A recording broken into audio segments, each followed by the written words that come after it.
the TXWaterpolo podcast. I'm James Smith in Austin, Texas. Joe Linehan is somewhere. I cannot follow where you are. So where are you, Joe? I am in North Texas still. Oh, and well, big news. Hey, you know what? I don't even know if you know this because neither Joe nor I actually listen to this podcast because it's embarrassing. But at the end of the last one, or in print on the podcast page, I put a link to your house. So I think any positive news out of the sale of your house really could be attributed to this podcast, don't you think? No, I don't, but that's okay. I appreciate everybody listening to the podcast. Yeah. But yes, we are selling our house in North Texas. I am moving to San Antonio. We put the house up on the market officially, I guess, on Thursday. Thursday without pictures, and then Friday with pictures. We already had offers on Friday and Saturday, so we're in contract with a buyer now. So. And you were worried? I really wasn't worried, but that's okay. Yeah, that's the state of the market is really just stunning, especially given all of the stuff that's going on. So amazing. I'm obviously very pleased for you. It sounds like you're getting what you want, and the timeline works out pretty well, and all of that stuff. I'm just worried of the inspection and the appraisal phase. That's all. Because it can still there's still the hiccups all along the way. Yeah, that's always a fun process to figure out what are the things in your house that are kind of screwed up, at least according to what an inspector sees. And then I don't know in your experience, but mine was just like a haggle with my wife. It's like, do you want to just pay for this, or do you want to tell them to go shine? They can figure it out themselves or whatever. So that stuff's fun. It's not the stuff that it's an older house. It was built in 1985, but so there's going to be something wrong, but it's going to be the stuff that I have no idea about. Of course. That scares me. So it's fun actually in certain ways, because if you think about it from the other side, you have an inspector who's going in and he's finding all the stuff that's the job. Yeah, exactly. And most of it, when you go back to it, it's not that big a deal. You just have to write it down. So, Yeah, good times. I'm very happy about that. Yeah, it's gonna be fun. And then, so when are you going to San Antonio? We're probably gonna be moving here in late June, early July. Oh, okay, all right. So I just had this thought that you were going now, next week or something like that. But you've asked me this for the last kind of 6 or 7 weeks, but no. It just goes to show you that I don't listen to you. So there you go. I mean, that's why this podcast is the number one podcast in Texas water polo. So, all right. Well, that's really good. Speaking of moving, I wanted to cover a topic that's of interest. In fact, I got another nice email from somebody who said that we're moving to Texas from California, or at least thinking about it.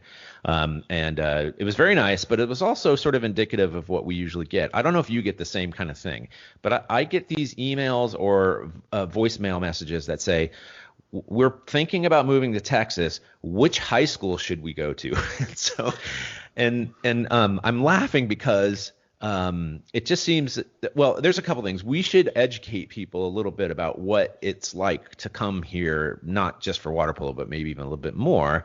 But the state is huge, and so I get these emails that say we're coming to Texas. I'm like, well, where are you going? To El Paso, or where are you going? I mean, the odds are they're going to some one of the metropolitan areas, but that doesn't change the fact that the situation, especially with high schools, is completely fluid. So I have the perspective of somebody who came here from somewhere else and had to learn all this stuff, and you have the perspective of somebody who lived here basically your whole life.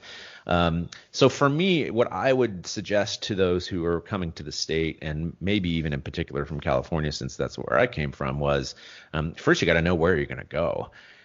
One person wrote to say, we don't want to go anywhere south of Waco because of the humidity. I'm like, well, see, there's the reaction of a native Texan. It's like, well, it's not as though Sherman is just the mountains of Santa Fe, New Mexico, or something like that. It's it's humid all over the place. So DFW, it snows and it's humid. It's hot in July and August.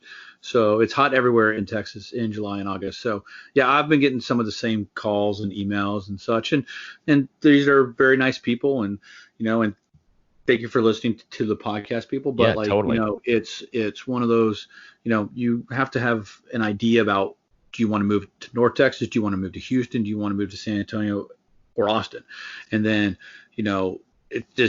and playing just high school water polo, that's a piece of the water polo puzzle, right? Yeah. And the whole water polo, the overall water polo piece is a small piece to your bigger puzzle of life, really et cetera, right? So, but as far as high school, yes, kind of high school is a much more important piece now, especially with the fall UIL kind of happening in 2021. Yeah. But it's going to be, I always ask, so kind of what I've done is I've asked these people, all right, how old's your kid?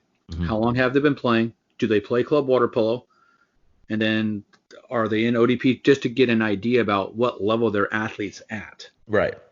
So if their athlete is used to playing 30 high school games and they're used to playing club the other 9 months a year, that kind of, and they play like 200 games in club, well, you know what? That's going to be, there's a certain kind of a narrow group of schools and areas that they can go to. Right. That's it. But which are what? Like what would you say? Where?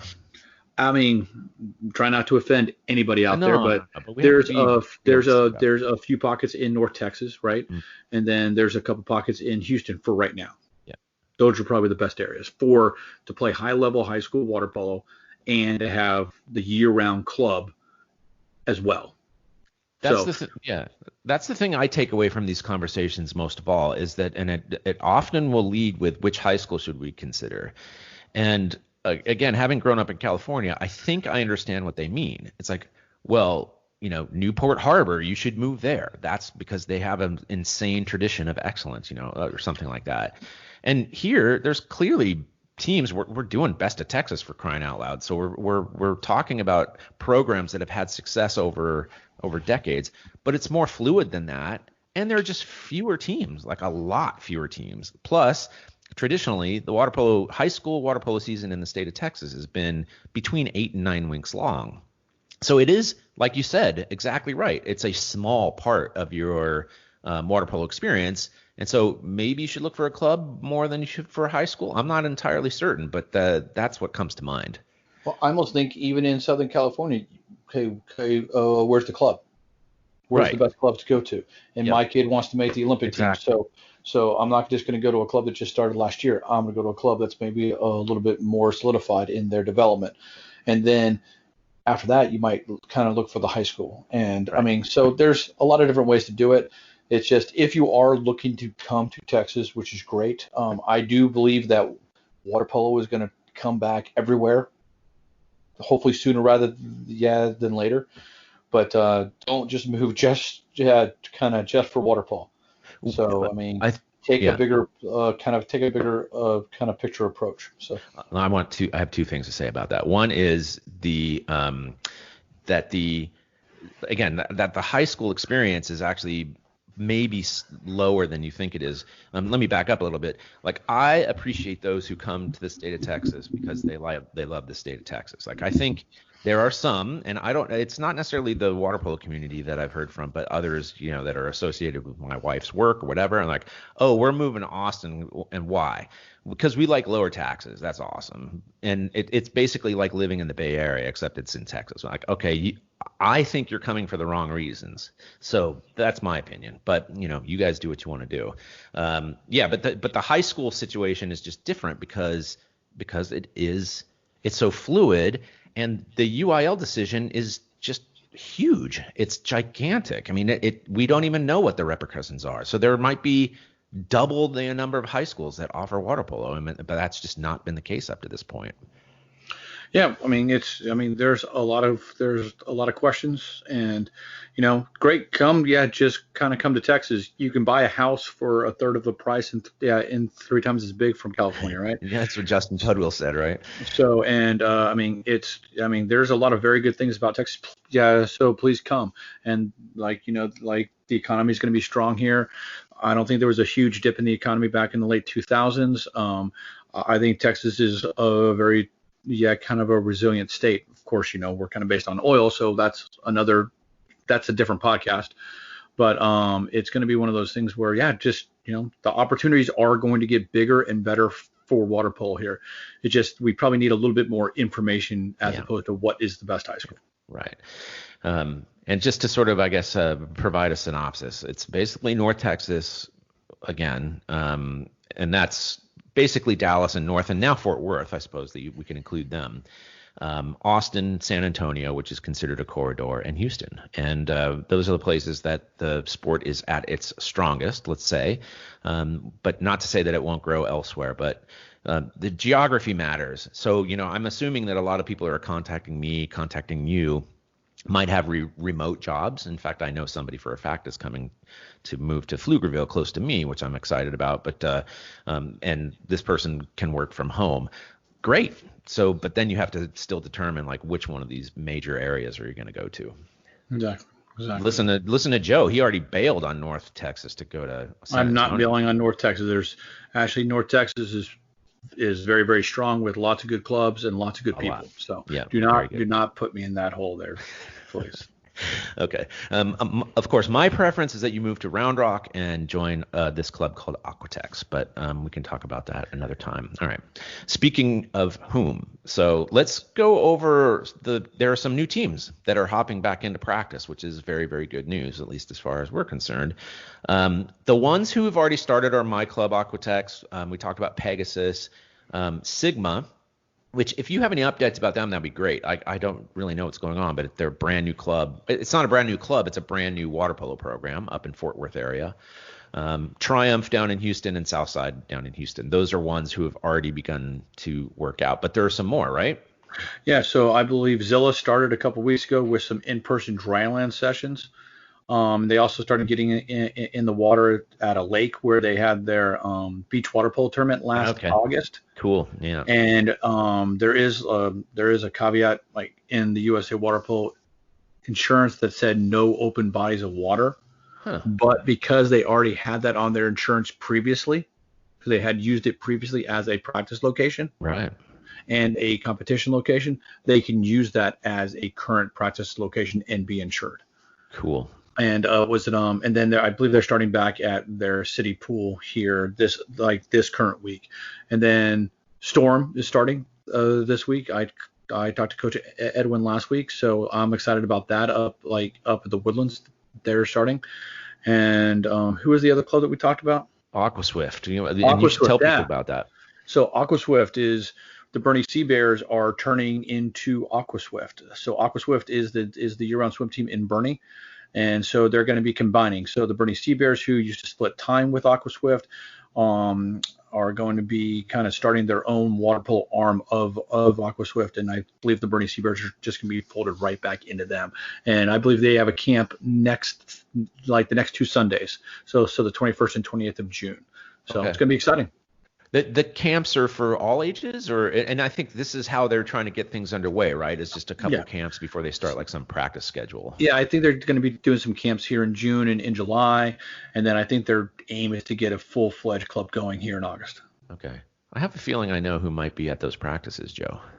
There's a lot of people, so I think you might be helping out. All right, and so this segues into next week. No coaches to coaches or town hall this week, right? Because you're so darn busy. But when do they come back? They'll be starting. The next town hall is going to be on Tuesday, June 23rd at 6:30 p.m. And the next coaches to coaches is going to be Thursday, June 25th at 12:30 p.m. And I will get an announcement out to everybody later this week. Okay. You want to tease what we're going to talk about in these town halls? So the next couple town hall meetings, we're probably going to have a return to play, invite some different coaches that are already practicing about the do's and don'ts and kind of what works and kind of what doesn't work. Just have a panelist or a bunch of panelists kind of talking about that. We're probably going to do a diversity and inclusion town hall meeting as well. So, and that'll be just and just get some different people just to talking about obviously we have a lot of different things going on in our country. And I think we can talk a little bit about that specifically in the water polo world here in Texas. So. And both of those next week, right? No, not both of those next week. Those are in the next couple weeks. Oh, so, I think that's a very good idea. Those are the next 2 town hall meetings. So I was going to say, man, you're burning the candle at both ends. And then also you'll have more information on who's doing the coaches to coaches as well. Yeah, we're still working on that. So yeah, no problem. All right. That's it for the first segment. We'll come back and talk a little bit about Best of Texas again and a little bit more. In many podcasts, this time would be filled with ads for electric toothbrushes or recruiting services. Not here. Instead, we're asking you to show your support for TXWaterpolo by donating to it. Go to txwaterpolo.com/donate and help us continue covering the sport we love in the Lone Star State. Hi, I'm U.S. Olympian Janai Kerr, and when I need to stay up to date with my water polo news in Texas, I listen to the TX Waterpolo podcast.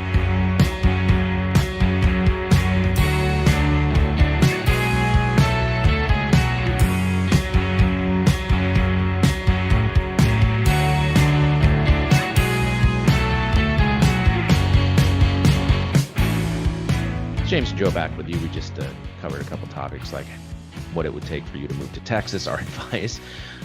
But now, and you might learn a little bit about this for those who are coming to the state from our Best of Texas tournament. This is the second one, obviously, that's program based. We just opened voting for the second round, so we're going to keep it open. Not, tomorrow. Usually we would close it today on a Tuesday, but we're going to do it a week following so that we have plenty of time to vote. But we are we're basically in the Final Four. Yeah, so the voting is going to be open for the semifinals through Tuesday, June 23rd at 12 p.m. There you go. And just a reminder, here's the matchups. I actually have some preliminary results, but I'm not going to share them yet. So the first, the girls' Final Four includes Baytown Sterling versus Clear Lake, and then Marshall versus Clark, the all San Antonio matchup. And then the boys' Final Four matchups are Clear Lake versus Baytown Sterling and St. Mark's versus Clark. And once again, these are programs. This is over a long period of time, not just a particular team from one particular year. So, yes, I know that James was a little slow getting this out, but what are you talking about? Like, I'm just playing. I'm lightning fast. But I know that he's going to, so get out there and get the people, get your people, and get voting. Again, this is a whole program. It's not just 1 year; it's a whole program. So get as many people voting as possible. And I know James is going to put it out there on Twitter and Facebook and such. So lovely social media stuff through all the social media. So it's going to be a lot of fun. So we're looking forward to seeing a lot of people vote for these semifinal matchups. So. Yeah, and I'm not going to give away results, but let me just give you a little hint. For those of you who are interested in either the Baytown Sterling or Clear Lake girls, you might want to vote. That would be important. So I'll just leave it at that. So we'll leave it for next week. Okay. What he's saying, it's about 50-50 right now. So it's very close. So get out there and vote, people. I don't really want to give specifics, but I think you're heading the right direction. And that's the most current kind of the closest kind of a matchup right now. Yes, I would say that is. We're not saying that the other matchups are not important, but that's just the closest one. Not at all. And also we've had experience in the past with these two teams have, generated a lot of interest online. Like, hey, those things from a club or a high school or whatever that says, hey, get out and vote right now. These are the teams that are being voted on. So yeah, I suspect we're going to get the same thing. So Baytown Sterling fans, I'll bet Allie's at the lead of that, don't you? Like, I gotta contact her, Allie Hill, and then Clear Lake and Baytown Sterling girls in particular. Okay. Speaking of Best Texas, you had a long conversation with the legendary George Block last week. We're gonna share the second half of that interview right after this, really. But it was a curious long conversation. First of all, because this is a man who was really key to your entry into aquatics overall. So what was it like to interview somebody like that? Oh, it was great. It was great going down memory lane. It had been about 15, 20 years since he and I had caught up. He retired back in the mid 2000s. He's never going to fully retire, but he's still active in a lot of nonprofits. He's still active in the aquatics community. It was great. We had an hour conversation kind of even before the interview. Oh, okay. He's still, we both hope that the pools are opening here soon. And but it was just great to hear. I mean, there were things that I learned on like kind of what? during that conversation. I wasn't quite sure about the years that he had actually transitioned from Alma Heights to Northside. And he brought us some names kind of from the past that I hadn't heard for many, many years. But, we talked about, the reasons that, the reasons behind, the rise of water polo in San Antonio, and how water polo was instrumental in the rise of aquatics in general in San Antonio, and kind of why he thought that. And then we also talked about, like why did Houston rise up there at the end of the 80s and throughout the 90s? And, I mean, it's a fascinating, because he had his fingers in all sorts of things, and he was I called him the godfather of aquatics in San Antonio for a reason. Fair enough. I mean, kind of be like, we wouldn't have water polo in San Antonio if it wasn't for him. I would not have played water polo if it wasn't for him. Right. Kind of starting it, and kind of bringing good coaches into the fold. So it's, it was great. So last week on podcast, so we had the first half, and this week we're gonna have the second half. So, and we talked about how, and you discussed it with him as well, about what happened. Basically, that's my question. I was like, what happened? Because San Antonio was so strong, and then in water polo, and then sort of fell. So I know you addressed a little bit of that as well, which is really good, because it's good to have somebody who is on the ground. Obviously, an extraordinarily key component of that process. So and then that leads into an interesting thing that we just brought up today between ourselves, which is he is a member of the Texas Swimming Hall of Fame. And yes, so he's a member, and he's also on the board of directors. And we talked about this last week, both prior and during the interview. The Texas Swimming and Diving Hall of Fame is located at the UT Swim Center in Austin, Texas, and it's on the second level. I'm sure if somebody's been there for a water polo tournament or a swim meet, they have seen it in one wing of it. And there are water polo people that are nominated, and nominations can be accepted throughout the year. I believe it's prior to February 1st each year. And there's a whole nomination process, but we talked about how there was a need for more nominations on the water polo side. Right. So anybody that's listening, please email to so what's the email address, James? Joe, come on, man. Use this one. It's pod@txwaterpolo.com. Pod, P-O-D. Exactly. So please email us any ideas as far as possible nominations. Please go to the Texas Swimming and Diving kind of Hall of Fame to kind of see who's already in. We do have some people that are already in, but a lot of the people are swimming, and they have swimming and water polo in their background. Sure. But probably within the last 10 to 15 years, there's a lot of primary water polo people that probably could be nominated, or even before that, people that have been have not made it through the cracks and such.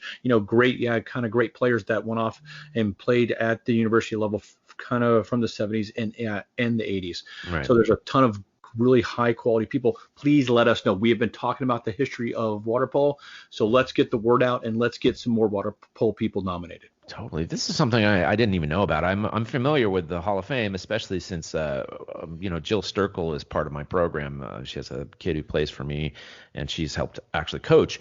By the way, a lot of people don't know this. Jill Sturkle, several-time gold medalist, Olympic swimmer, was a member of the 1986 women's national water polo team. Like, that's how talented she is. So people didn't even know that. She is, I think, the chair, or at least the organizer for this. And I'm going to bug her about this, because you are exactly right. It's like, I'm looking at the bio of Dennis Fosdick right now. So he may be considered among the top 5 most famous, I suppose, Texan water polo figures, but he was also the head coach for the swim team at A&M, right? So it's not that we don't want that combination, but there are people who deserve to be considered solely for their accomplishments in water polo, not necessarily for swimming. Correct. Yeah, and there's a ton of people out there. And so we're making a call. Please email us and let us know your thoughts. And we're going to try to put a list together and get it to the Texas Swimming and Diving Hall of Fame at some point moving forward. Yeah, go to that site. It's tsdhof.org, and just see who, the members, those who've been nominated. And I'll bet you anything, for those who've been in the state for some time, you'll go through the list and you'll think, hey, why isn't X part of this? And that's who we're looking for, is the people who have made an impact on you, on your community, and so on.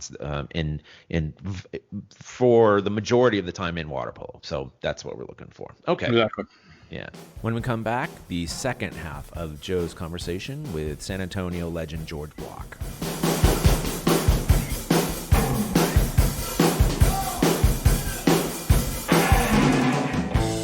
Hey, this is Jesse Smith, recent Pan Am gold medalist. I was just checking out Texas Water Polo from the TX Waterpolo podcast. Also, you can check out the website. You can follow me at GoSmith now. Thanks, guys.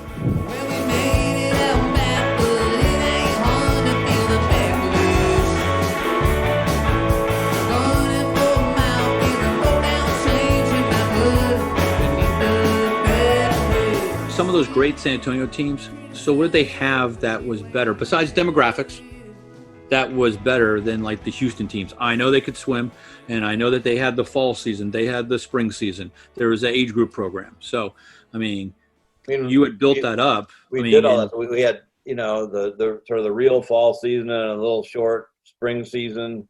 We would always we'd always do a clinic every year. You remember the Fiesta Water Polo clinics that we always did? Of course. So we brought in a good California coach to keep us current so that we wouldn't get stagnant just with ourselves, which I think would be really easy to do in that environment.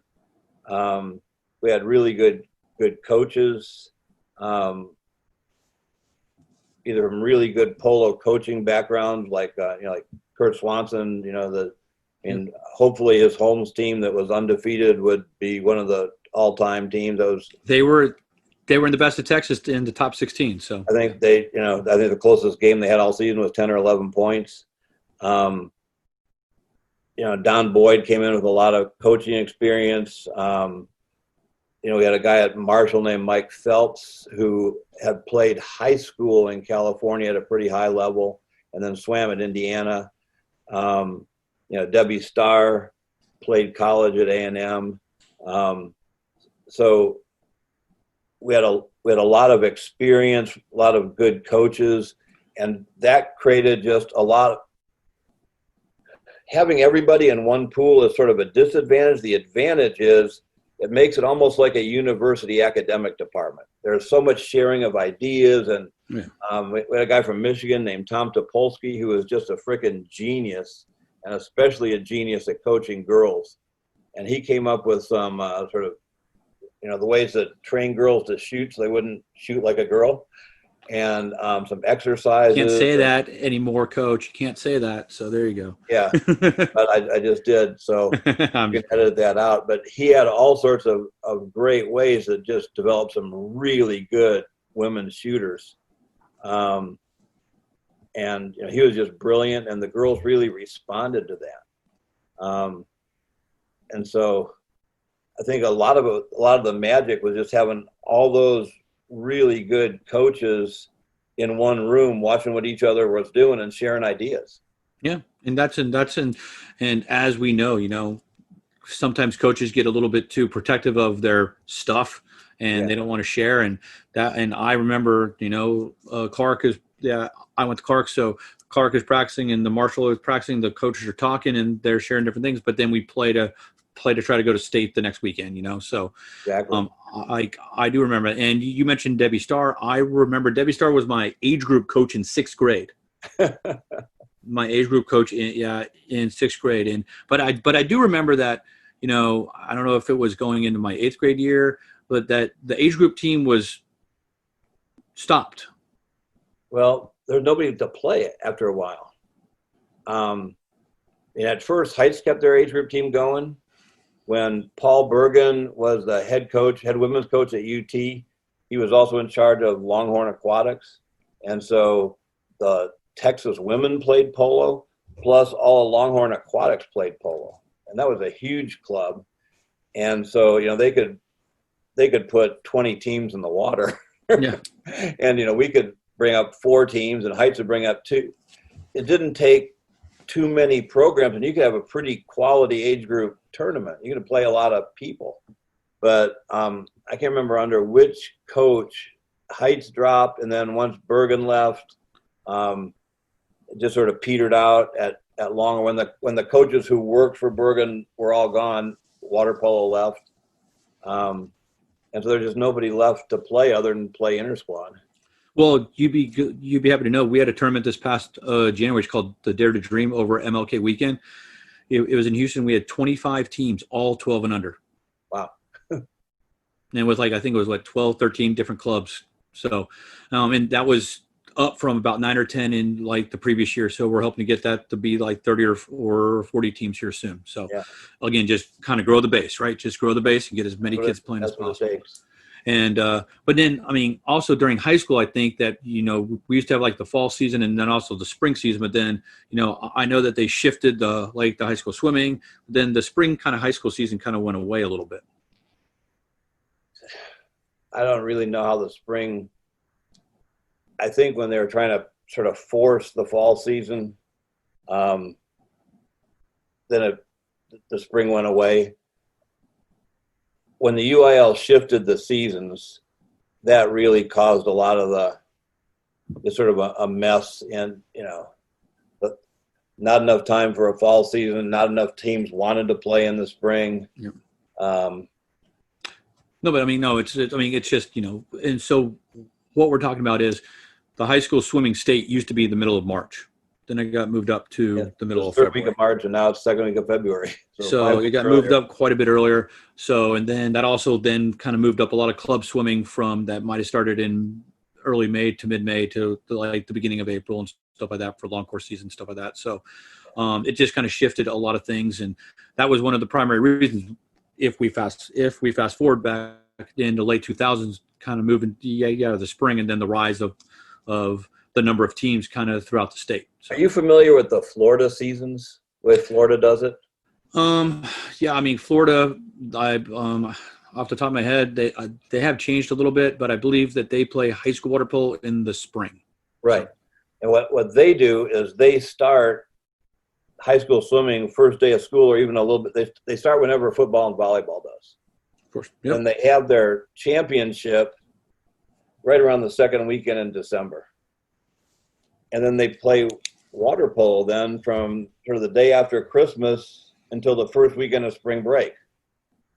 And then after spring break, the water polo club kids go to their water polo, the swimming club kids go to their swimming, and everybody's doing their summer thing. Yep. And I think that's a really good way to do it. It creates meaningful seasons for everything and still allows time for everything. And I think if we're going to be really successful in the long term, we need to not only think about adding water polo, but creating new season structures.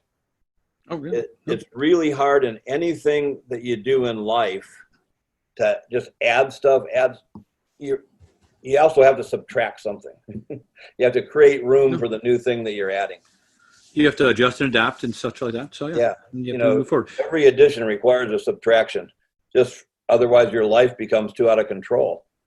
And so I think one of the things that, in terms of implementing, how do you make high school water polo real? How do you make it really succeed? How do we do this? Especially given now that there are so many combined facilities like Northside's. Houston sells a lot of single high school pools, but Dallas, I-35 corridor, San Antonio, it's all central facilities. I think we should be really looking at a version of that Florida type schedule. Yeah. So, as I'm sure you're aware, that the UIL did this past October of 2019, October 21st at 9:35 a.m. They officially sanctioned, and I know the day and time because that was a very long process, and I'm sure that you even were involved in that process way back in the day too. So. The process was going back on in the 70s. Oh, I know. Yeah, and it started stop, and we finally figured out the rules of the game and started to play the game the way that UIL wanted us to play the game. And it was the first sport that was added in 20 years. The UIL decided to move the official season to the fall. It's going to start August 1, along with volleyball and football. Any thoughts on as far as the challenges, the possible, like, you know, kind of success stories of the fall 2021 season? You know, fall is sort of always, to me, has been the traditional season. Yep. That's what I grew up with as a kid, doing it myself. That's what I grew up with as a coach. That's what I implemented when I came to Northside. So I'm really just comfortable with that. The downside for the fall is it is extremely discriminatory against inner city teams. Yeah. Because the new kids, new freshmen, are literally learning how to swim at the same time they're learning how to play water polo. And so at best, if they stick with it, because that's a pretty negative experience, their first year is their second year. Yep. And so the most they'll get is 3 years of experience in high school. Yep. Compared to 4. And I almost think, especially now, if we're not being sensitized and sensitive to stuff that's structurally discriminatory, we're really neglecting our jobs and our leadership role. Diversity and inclusion. That is on the forefront. And I think that is a reason that that's another reason we should consider the Florida season, is that if kids start out with a swimming season, the inner city teams have a season to teach the kids how to swim and give them a little bit of endurance. And then they can jump into water polo, that they're not hanging on lane lines and hanging on the side of the pool and all that stuff. That you're giving the urban schools a chance. And I think that's really important. And I think it's something we should be thinking about, and sandpapering our consciences to make sure we're doing more than lip service. No, and this is part of us kind of quote unquote getting ready for fall 2021. Yeah. Is the education aspect. It's preparing coaches, it's preparing programs, it's preparing athletic directors for this. That's going to happen, because this is a quantum leap. This is the first quote unquote sport that's been added by the UIL. So a lot of people weren't around the last time, like the wrestling was added and such. Now things have been added as far as, different levels for, kind of football or, cheer or mariachi. But there's going to be some challenges. There's even going to be a little overlap with high school swimming. Yeah. So a lot of overlap. So after a couple of years, it's going to be, conversations are going to be able to be had as far as, all right, so do we need to shift this? Do we need to shift that to make it? Because I kind of see it. I mean, I've always been a believer, because I grew up in the system that we were talking about kind of earlier. I believe that, they, like, both swimming and water polo can coexist. And not only can they coexist, they can make each other flourish. And they can thrive. Yeah. And there have been, obviously now with the specialization of sport, there are the swim clubs that have 2 weeks off in August. That's it. Yeah. And it's swim, and it's the same thing for club soccer and club volleyball. It's even the same thing for club water polo to a certain extent now too. Yeah. But I do believe in the high school realm, and that water polo can help grow the numbers at the high school level for swim teams. Yeah. And there's no question about it. I think the other thing is, as an educator, there are really significant life lessons to be learned in sport, but you can't learn all of them in an individual sport. This is very true. And it's the same with a team sport. There are life lessons there, but you can't learn all of them in a team sport. Mm-hmm. And so I think from an educational point of view, you want to give your aquatics athletes a team sport exposure and an individual sport exposure. And then from the high school competitive, if the kid's a serious swimmer, it's going to be club swimming. If the kid's serious water polo, it's going to be club water polo. But at the high school level, you can do both. That's the beauty of it. Yes. I would never have been a swimmer if water polo didn't get me to the pool. Yeah. And not that I was the greatest swimmer in the world. I was okay. You were pretty darn good. But compared to everybody else that was around the same time, I was okay. And but like, it was one of those things where, I've always been probably more skewed towards water polo. Just the opportunities. That was your passion the day you showed up at the pool. Yeah, I think my brother and Mark Elliott had to teach me how to dive off a block and do a flip turn before I went to my first club swim practice. So, and that was before I met Coach Debbie Starr. So it can grow. We've had so many success stories over the last 10 years. I've gone out and talked to Coach into doing water polo, and they're like, I don't know. I go, it's going to grow your numbers.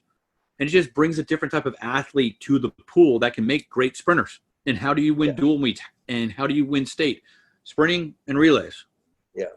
So it's not rocket science. At Alamo Heights, when we started out, we had a lot of kids that either got kicked off or dropped from the football team. They were big, strong guys with cannon arms, and at that time they could do a 25, but by the end of the season they could do a 50. Exactly. and then after 4 years, they might be willing to do a 200. But we'll see. But no, yes, and I just see water polo being added to the UIL is just growing aquatics in general. Yeah. And getting more people to the pool. There's a ton of multi-million-dollar facilities that have been built around the state. Yep. Let's use them. And they've been built by school districts. Facilities than anywhere in the world. Yeah, and let's use them. And it's just getting, I've had a lot of converts from swimming, and no, water polo is going to mess up your stroke. It's different strokes, and you're a good swim coach. You're just teach the kid, and they'll remember after a practice or two, and it'll make them more coordinated. Yeah, exactly. And but it's been great. So, have you followed high school water polo or club water polo in Texas over the last 20 years? Obviously, over the last 20 years, over the last 10 since I've been out of it, I've sort of from arm's length. I've been just keep touch, keep aware of it, sort of know what's going on, but I haven't really followed it tightly. I've been more frustrated at the politics of it. Of water polo or swimming? Both. Probably both. At times I felt like TSCA became an organization that was just a high school coaches job preservation organization rather than something that was really trying to, what is the best thing we can do for kids? And I think anytime your organization or your own personal decisions is what's best for coaches, you've lost your way. It's always what's best for kids. Yeah, exactly. And I'm the same way. If you just make a program and you communicate, you make sure that the kids understand and they know that you care, kids are going to come in droves. And that's going to be, you're paying it forward. You learn from a good coach. Otherwise, you wouldn't be a good coach yourself. And so kind of do it for the right reasons. It's not about your personal glory or your name's in the paper. It's about the kid being like the name in the paper and such. And you were one of those coaches. Yeah. For me growing up, I would not be a coach now if it wasn't for you. And I appreciate that. Now there is, I talked about you being on boards, USA Swimming. Talk to us a little bit about the Texas Swimming and Diving and Water Polo Hall of Fame. Well, I think that's a place where, Texas water polo or TXWaterpolo could really make a difference. Texas Swimming and Diving Hall of Fame is now has a home at the University of Texas. And if you know the University of Texas politics, getting some outside organization to have a physical presence on their campus is brutal. But they've approved it, adopted it, and we've been there for about 10 years. And it's all aquatic: swimming, diving, water polo, synchro. It's the whole nut. And obviously, we want to keep a pretty high standard because the swimming is a really high standard, diving is a really high standard. But a lot of it, water polo early on, maybe even till today, didn't have the same opportunities that exist in swimming. As you know, there's hundreds of collegiate varsity swimming teams, and there's a couple of dozen collegiate varsity water polo teams. And so the opportunities haven't always been equal, but we are really trying hard to get the right coaches recognized and the right players recognized from the 70s till now. And obviously with the Hall of Fame, you want to bias towards the old guys, get them in while they're still alive, and then let the young guys just sort of fill in underneath until they become the old guys. But we are looking for nominations for coaches and for players, men, women, boys, girls, from the history of Texas water polo that we can get on the wall there at the University of Texas. I will help you with that. We're going to get some names, and we're to use the podcast to get the word out a little bit, to get some nominations. And I do appreciate the time, Coach. Hey, anytime. Thank you for what you're doing. You're being the Johnny Appleseed of water polo, and everything needs an evangelist. And what do evangelists do? They give the same message over and over and over until you get sick of saying it. But people need to hear the same message, and you beat the bass drum, boom, to keep everybody in step. Yeah. And you're playing that evangelist role in water polo, and I just sort of smile when I think about it, because you were that kid when you were 9 years old. I don't remember that exactly. I just remembered I just wanted to do this, or I just wanted to pass the ball and play a little water polo. You wanted to get in there and get that water polo ball. As soon as you got near water, you were looking for the yellow ball. Exactly. Just put a water polo ball at the end of my lane. I'm going to swim fast. So, yep. But I do appreciate it, Coach. I can't call you George, really. It's still Coach Block. And I appreciate everything that you did. I still appreciate everything that you currently do. I think I'm not making a secret. I'm moving back down to San Antonio. I'm going to call you up. I will buy you lunch. And we will have our social distancing, of course, and hopefully that'll be over by then. It's going to be in like 2-3 weeks. So we will see. But, very good. Looking forward to it. It's going to be a lot of fun. Thank you so much. Hey, thanks, Joe. Good talking to you again. Okay, that was the end of the conversation with George Block. We're going to release that as its own podcast special coming up, I don't know, next few days. But this will be out by tomorrow, Wednesday, more than likely. And just a couple of things to wrap up. We already talked about coaches to coaches in town hall, right? They're up next week. Next week. I'm actually heading up to your neck of the woods this coming weekend. I want to go check out what Pegasus is doing practice-wise. Might go find some other coaches to talk to as well, take some photos, and show people what's going on. So that's on the agenda as well. What do you got going on, if anything? Hopefully selling a house. Yeah. And there's just, I'm trying to enjoy my weekends, because I know we're going to get to a point where it's going to be every weekend's going to be something water polo soon. So. Oh, well, I can't wait for that kind of thing to happen. Who knows what form it's going to take? This might be a topic for conversation for next week. So I'm fascinated by that. But anyway, all right. Thank you, Joe. You take care. Thanks again to George Block for taking some time to talk with Joe. And, of course, thanks to you for listening and telling a friend about the TX Waterpolo podcast. Go to TXWaterpolo.com, where you can find this podcast. You can find our social media links. I was going to say leave comments, but we haven't gotten very many, which is fine. But feel free to do that, or email us at pod@txwaterpolo.com. And then obviously donation is a good cause as well, because it's helping us do stuff like travel to go interview people in Pegasus and so on. And then generally stay up to date with what's going on in the game. But until next week, so long from Austin.